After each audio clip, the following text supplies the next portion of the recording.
It was spring and he wanted to dig his tomato garden as he had done every year, but it was very hard work for the ageing man as the ground was hard.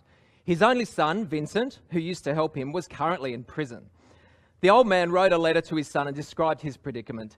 Dear Vincent, I'm feeling pretty bad because it looks like I won't be able to plant my tomato garden this year. I'm just getting too old to be digging up the garden plot. If you were here, my troubles will be over. I know you would dig the plot for me. Love, Dad. A few days later, a letter arrived from Vincent. Dear Dad, not for nothing, don't dig up the garden. That's where I buried the bodies. Love, Vincent.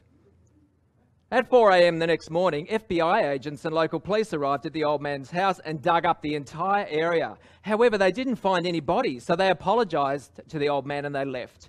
That same day, the old man received a letter from his son. Dear Dad, go ahead and plant the tomatoes. That's the best I could do under the circumstances. Love, Vinny.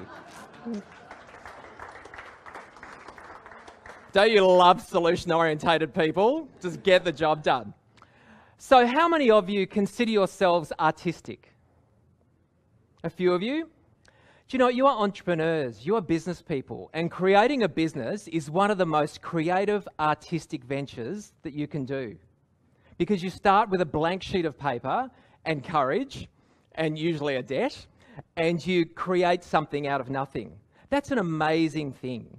So you're all very creative people, and creativity takes time and it takes thought and it takes certain conditions. So we're going to have a look at a couple of things which just help you with that. And we're also going to look at 3 elements. When you look at success statistics in business, you know, it's not just about having professional acumen, a great idea or a great service. There are other elements in play. And we're going to look at 3 elements. And I'm just going to invite you to, as you're doing your business planning, as we go hurtling towards 2016, that you can explore those 3 ideas and see how they're playing out in the enterprises that you're creating. So this is just a block of marble, and it could be representative of anything that you're starting. It's probably a bit rough around the edges, but it's there to get done. Isn't it amazing that under human endeavour with a human's hands, this is what's created out of that block of marble? And I think one of the really important lessons that I've learned in business, and things that we can all learn in business, is there's 2 things going. There's one, we have to create the business, create the enterprise, develop what it is we're passionate about. And the other thing is we have to create ourselves as a business owner or entrepreneur. We have to develop the skills that can support that vision. There's a really interesting quote that says, you know, you've either got to grow out to your wealth or your wealth will come back to where you are. So part of developing expertise and developing excellence is, on the one side, you're learning new things.